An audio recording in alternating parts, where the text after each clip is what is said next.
Selama 10 tahun Indonesia absen di Majelis Umum PBB, akhirnya Presiden Prabowo pidato di PBB itu, kawan-kawan.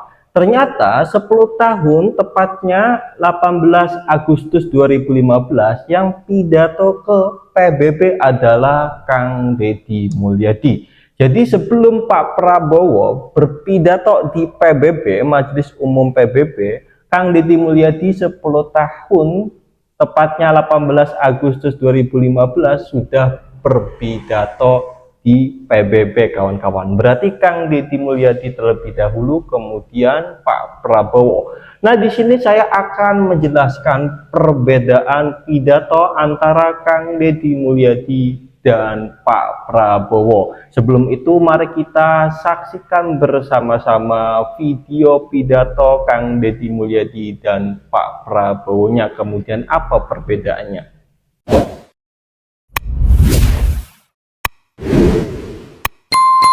Assalamualaikum warahmatullahi wabarakatuh. Sampurasun.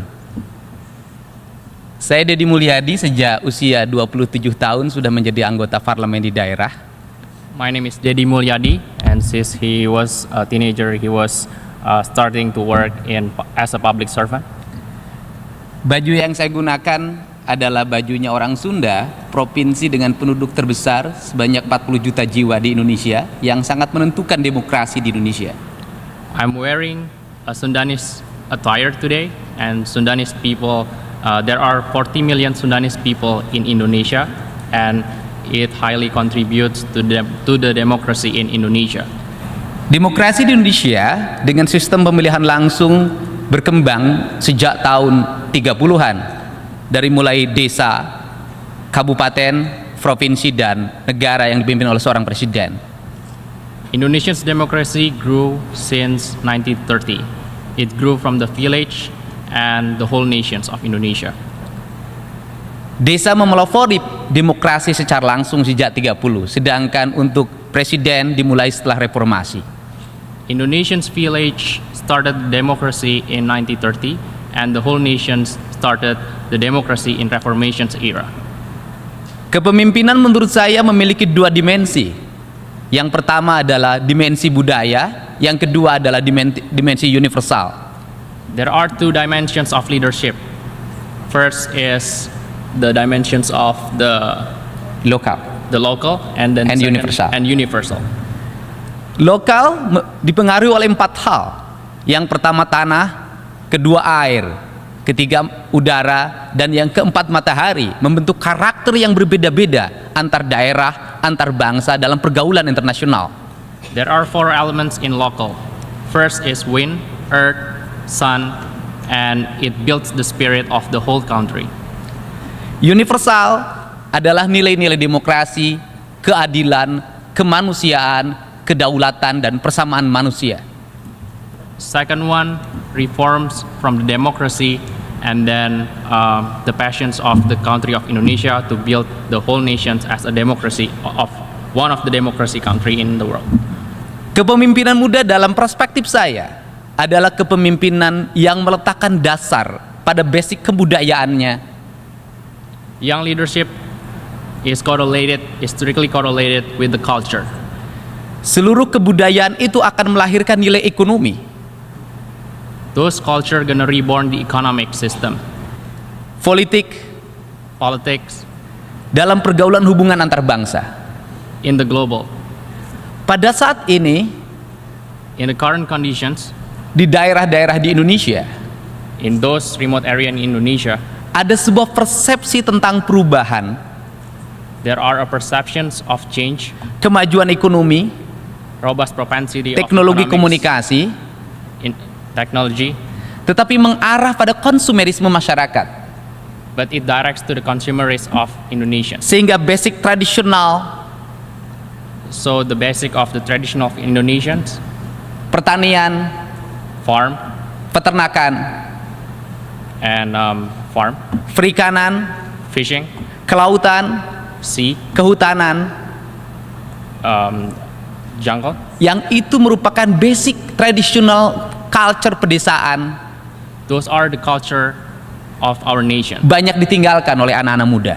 and it has been forgotten by the Indonesian youth. Saya pada saat ini Now, berupaya untuk mendorong anak-anak muda kembali pada basic tradisional I want to support the Indonesian youth to go back to its dengan roots, membuat kebijakan pendidikan berkarakter, to create the law and regulation, menyiapkan calon pemimpin masa depan prepare the future leaders yang memahami kebudayaannya, that understand their culture, melahirkan pertumbuhan ekonomi pedesaannya, born the economic system, better economic system, memahami village, teknologi yang berkembang pada saat ini understanding the current technology, sebagai upaya membangun daya saing pedesaan.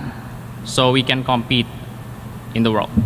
Salah satu pembentukan karakter kepemimpinan yang dikembangkan, One of the leadership development is membuat kebijakan anak-anak desa creating a law and regulations for the Indonesian kids in the village untuk masuk kelas jam 6 pagi, to go into the school at 6 a.m. in the morning, membuat industri kreatif dengan membuat pakaiannya sendiri, creating a creative industry tasnya sendiri, by creating their bags, sekolah tanpa jajan, school without spending money, saling menyayangi dengan berberi makanan satu sama lain. show love and respect. Kemudian mereka belajar demokrasi di setiap kelasnya, Therefore, they can study democracy memilih in pemimpin di each setiap class, kelas secara langsung, choose their leader in the class. sehingga ke depan So in future, akan lahir anak-anak muda there are youth leaders that gonna be born. yang memiliki kepemimpinan visi global, So they have a global visions, tetapi mereka memiliki basic but they still have the basic ekonomi, economics, culture, culture, dan pedesaan yang kuat, and the village culture that is strong enough. sehingga mereka akan menjadi pelopor hubungan antar bangsa, So they can initiate the connections to the global, membangun hubungan antara negara maju dengan negara berkembang, build the well-developed country and the developing country dengan saling menawarkan produk. by offering some products. Pedesaan memiliki produk, Village has product, perkotaan memiliki produk, city has product, negara-negara berkembang memiliki produk, well-developed country has negara product, maju memiliki produk. developing countries has product. Produk itu harus bertukar satu sama lain secara adil dan seimbang, So they can trade with each other dengan didasarkan pada nilai kualitas, with the basic perubahan, of changing, daya saing, of the fighting spirit. sehingga terjadi harmoni hubungan peradaban So we have better kepemimpinan desa dan connections, perkotaan better leadership antar bangsa between countries. sebagai tujuan dari masyarakat demokrasi, That's the purpose of yaitu democracy. menciptakan keadilan dan persamaan. That is to creating the justice. Prinsip-prinsip inilah This principle yang sekarang terus didorong that's been supported, agar anak-anak muda so the young generation berdemokrasi, can show the democracy, mengembangkan teknologi informasi, can improve the technology, mengembangkan teknologi ekonomi. can improve the economic technology. Mereka mampu Therefore, meningkatkan harkat dan martabat they can improve di lingkungan masyarakatnya, pedesaannya masing-masing.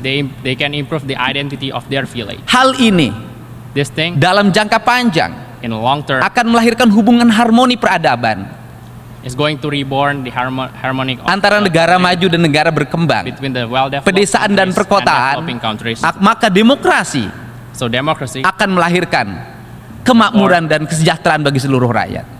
a goods for all of the countries. Untuk itu, Therefore, kami mohon dukungan we need support agar para peneliti, all of those researchers, pelaku demokrasi, democratic para people, pengamat, and dan people calon-calon pemimpin muda pada saat ini and the young yang hadir di generations tempat ini untuk bersama-sama to support us in democracy, membangun daerahnya masing-masing build our own village agar tumbuh so we can grow menjadi kekuatan ekonomi yang berdemokrasi dan berkeadilan.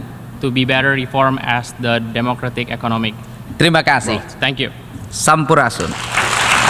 Oke, yang pertama karena Kang Deddy Mulyadi terlebih dahulu, kemudian Pak Prabowo, maka saya akan menjelaskan isi pidato Kang Deddy Mulyadi secara ringkasnya, kawan-kawan. Kemudian kita akan menjelaskan apa perbedaannya. Deddy Mulyadi menjelaskan pandangannya tentang kepemimpinan yang menggabungkan dua dimensi, dimensi budaya lokal yang dipengaruhi oleh alam dan dimensi universal yang mencakup nilai-nilai demokrasi dan keadilan. Ia menyoroti masalah yang dihadapi kaum muda di Indonesia saat ini, yaitu pada tahun 2015, yaitu kecenderungan untuk meninggalkan sektor tradisional seperti pertanian dan perikanan karena adanya konsumerisme. Untuk mengatasi hal ini, Kang Deddy Mulyadi menginisiasi program pendidikan berkarakter yang bertujuan mendorong anak-anak muda kembali pada nilai-nilai budaya dan kearifan lokal. Program ini, kata Kang Deddy Mulyadi, mengajarkan mereka untuk mengembangkan industri kreatif sendiri dan belajar demokrasi secara langsung di sekolah. Tujuannya adalah untuk melahirkan generasi pemimpin muda yang memiliki visi global, namun tetap berakar pada budaya mereka. Mereka diharapkan bisa menjadi jembatan yang menghubungkan desa dan kota serta negara maju dan berkembang melalui pertukaran produk dan ide yang adil. Pada akhirnya, upaya ini bertujuan untuk menciptakan kemakmuran dan harmoni bagi seluruh rakyat. Jadi Kang Deddy Mulyadi itu intinya itu dalam pidatonya adalah mengenai tentang kepemimpinan yang menggabungkan dua dimensi. Pertama, dimensi budaya lokal, kedua, dimensi universal. Itu ringkasan dari pidato Kang Deddy Mulyadi. Kemudian mari kita simak bersama-sama bagaimana isi pidato Pak Prabowo ketika di PBB, kawan-kawan. Oke, kita saksikan bersama-sama. His Excellency President Emmanuel Macron, President of the French Republic, His Highness Prince Faisal bin Farhan Al Saud, Foreign Minister of the Kingdom of Saudi Arabia, as the co-chairs of this distinguished meeting. Co-chairs, excellencies, distinguished representatives of the United Nations, I wish to extend our deepest appreciation and highest regards to the governments of France and the Kingdom of Saudi Arabia for their leadership in convening this important deliberation. It is with a heavy heart that we recall the ongoing unbearable tragedy in Gaza. Thousands of innocent lives, many of them women and children, have been killed. Famine looms. Human catastrophe is unfolding with our eyes. We condemn all acts of violence against innocent civilians. Therefore, it is today with dignity that we gather to take our historical responsibility. This responsibility speaks not only to the fate of Palestine, but also to the future of Israel, and also the very credibility of the United Nations. We condemn all violence against innocent civilians. Therefore, Indonesia once again reiterates its commitment to the two-state solution in the Palestine problem. Only this two-state solution will lead to peace. We must guarantee statehood for Palestine, but Indonesia also declares that once Israel recognizes the independence and the statehood of Palestine, Indonesia will immediately recognize the state of Israel, and we will support all guarantees for the security of Israel. The New York Declaration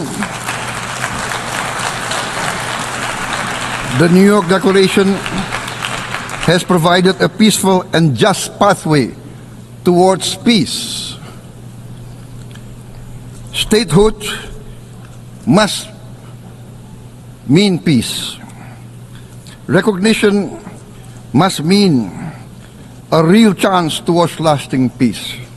It must be a real peace for all sides, for all parties. Distinguished Excellencies, we commend the leading states of the world that have taken this principled step. France, Canada, Australia, the United Kingdom, Portugal, and many other leading countries of the world have taken a step on the right side of history. The recognition of the State of Palestine is the right step on the right side of history. To those who have yet to act, we say, history does not stand still. We must recognize Palestine now.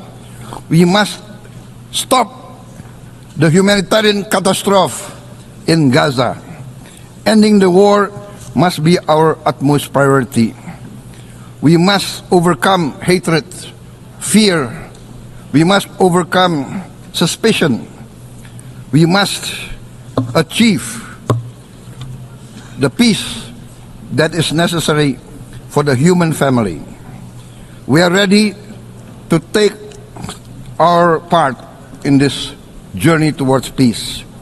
We are willing to provide peacekeeping forces.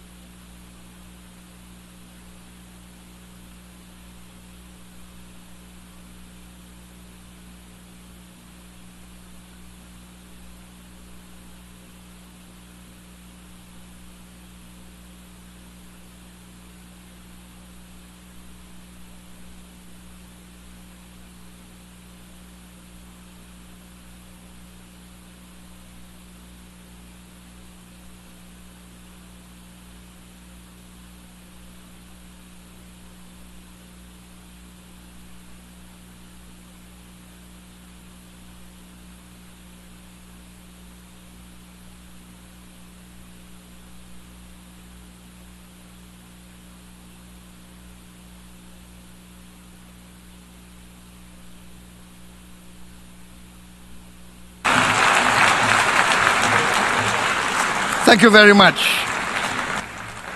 Peace. Peace now. Peace immediately. We need peace. Thank you very much.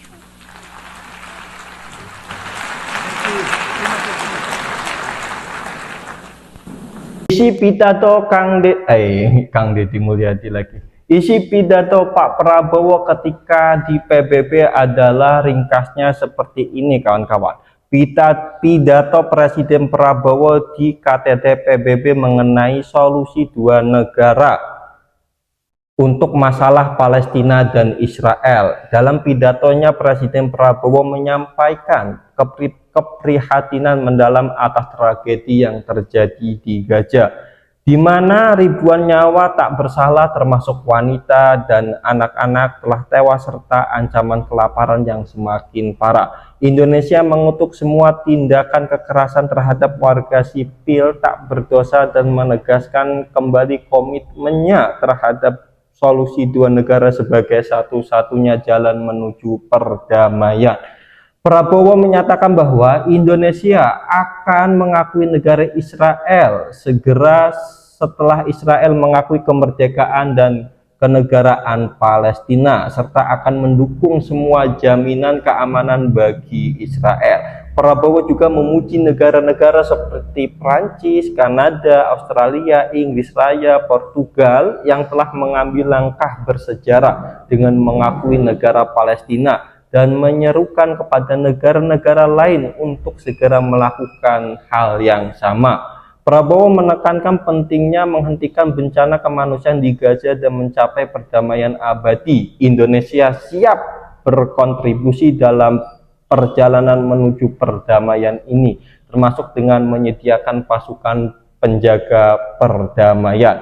Berarti inti pidato Presiden Prabowo adalah keprihatinan mendalam atas tragedi yang terjadi di Gaza, kawan-kawan. Oke, mari kita bedakan antara pidato Kang Deddy Mulyadi dan Pak Prabowo sebagai Presiden Republik Indonesia ya kawan-kawan. Perbedaan topik dan fokus utamanya, pidato Kang Deddy Mulyadi berfokus pada isu-isu internal Indonesia, khususnya tentang pembangunan kepemimpinan, pemberdayaan generasi muda, dan pentingnya kembali ke akar budaya dan tradisi untuk mencapai kemakmuran ekonomi. Pesannya bersifat lebih filosofis dan berorientasi pada pembangunan karakter bangsa dari dalam. Itu Kang Deddy Mulyadi. Pidato Presiden Prabowo berfokus pada isu geopolitik internasional yang sangat spesifik dan sensitif, yaitu konflik Israel dan Palestina. Pidatonya bersifat politis dan diplomatik, menyatakan sikap resmi Indonesia terhadap solusi dua negara dan menyerukan tindakan segera dari komunitas internasional untuk menghentikan krisis kemanusiaan. Itu ya perbedaan dari segi topik dan fokus utamanya. Dari segi cakupan dan pendekatannya, pendekatan Kang Deddy Mulyadi adalah bersifat lokal dan akar rumput, dengan contoh-contoh praktis dari kebijakan pendidikan di daerahnya untuk melatih pemimpin masa depan. Kang Deddy Mulyadi membahas bagaimana budaya lokal dapat menjadi landasan bagi pertumbuhan ekonomi dan demokrasi.